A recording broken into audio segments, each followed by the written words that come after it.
What's up, guys and gals, and welcome back to another Division 2 video.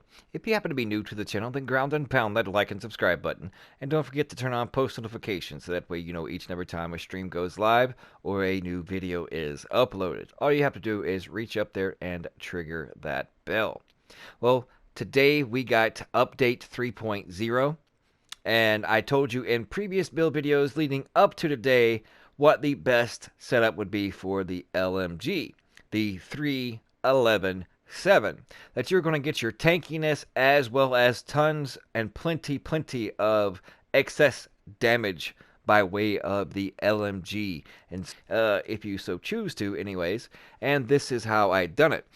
I haven't really re-rolled anything. All I did was switch out one particular piece, so you can go back to older previous LMG videos of the 311-7 and you can see for yourself. But let's hop right into it. This is what it's more or less morphed into. 306k armor, 95, almost 96k health, 954 skill power. Let's start with the weapons.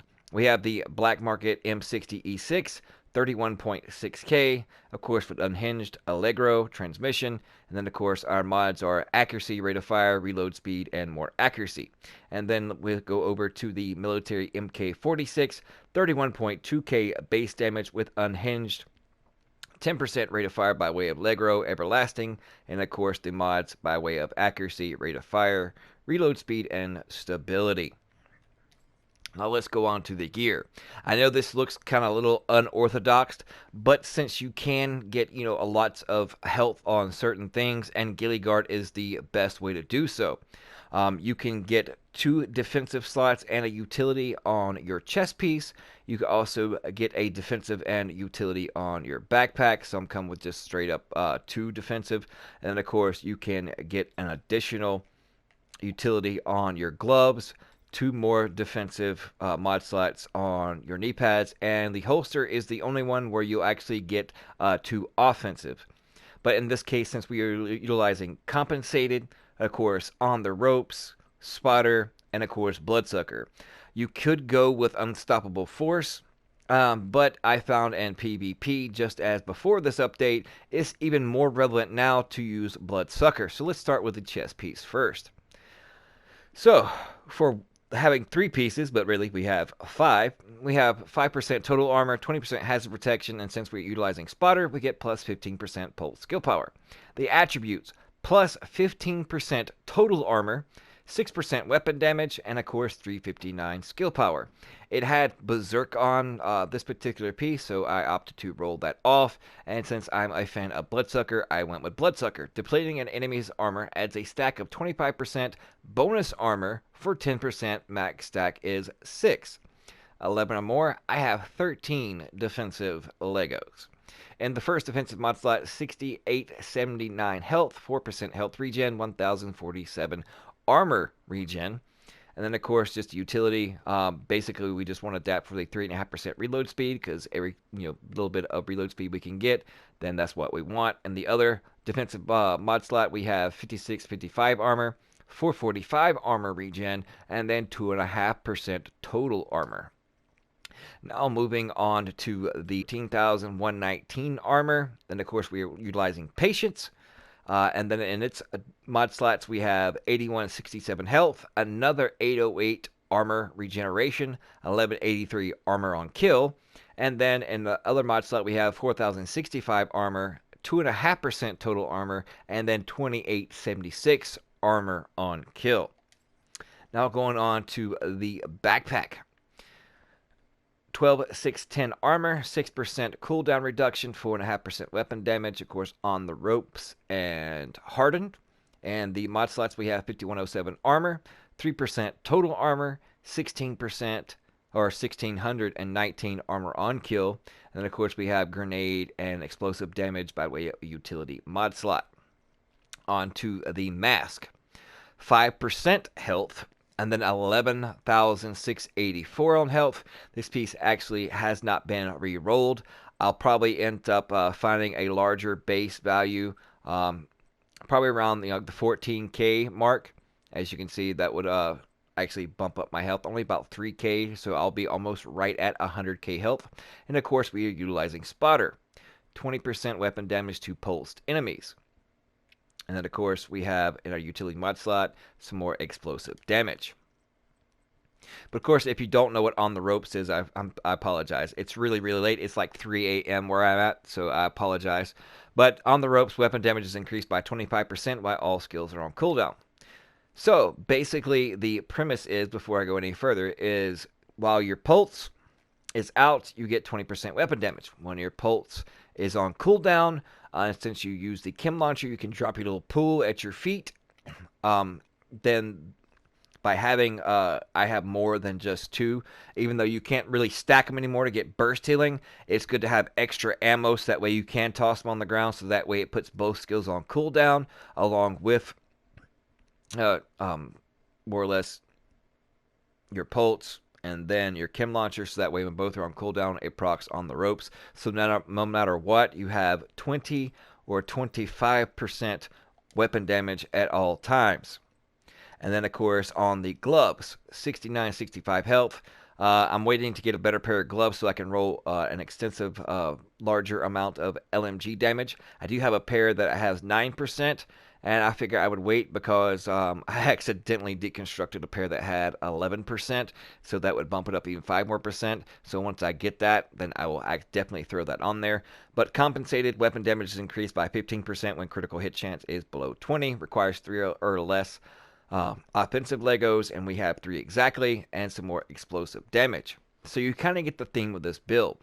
So just from either spotter or On the Ropes, we have a constant 33 things here.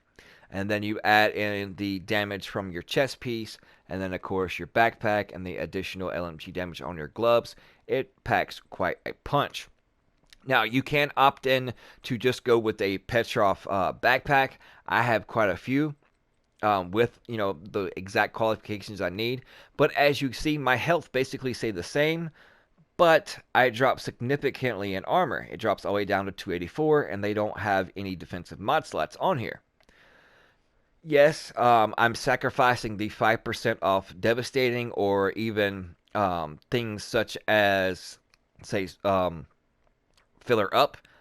Since I run double LMGs, you can find the downtime in order to reload. Just pick your shots, conserve your ammo. But if you want to go with things of like the Chatterbox, then you definitely need to rock filler up along with the LMG and Chatterbox, because with the extensive long reload time of an LMG, you have to actually basically reload in the amount of time it takes to reload in order to block Blathermouth. So basically, you need filler up in order to utilize Blathermouth from the Chatterbox to rock it as your secondary. You could go with the Lullaby, so that way you can flop around like a tuna or a ballerina or a ninja, whatever you want to call it, and you get 25 rounds every time you do a cartwheel.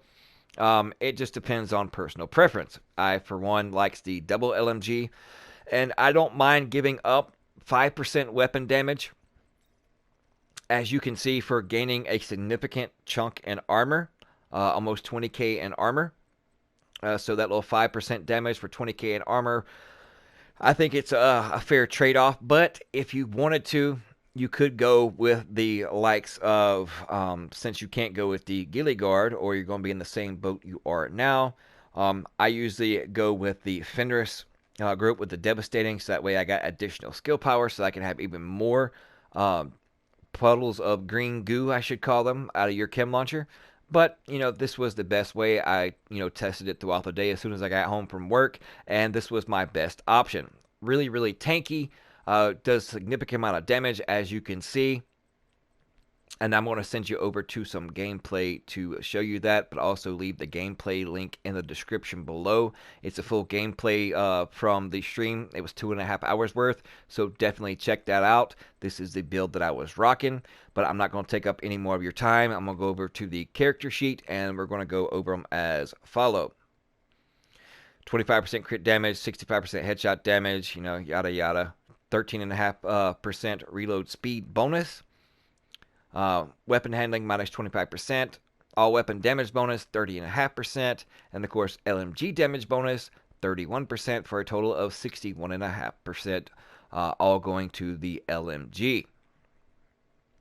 Damage tool. And this is where it gets kind of tricky because, as you've seen on certain mods, it had armor on kill on those mods, but yet it doesn't show up on the armor on kill. Very ironic.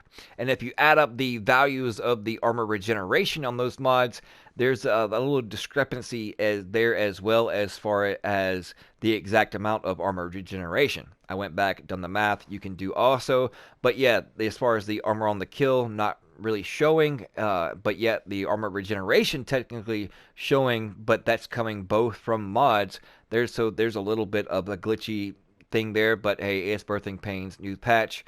But so be it. But 49,891 health regen, 20% hazard protection, bleed, blind, 40% burn, and then of course the rest 20% along the way.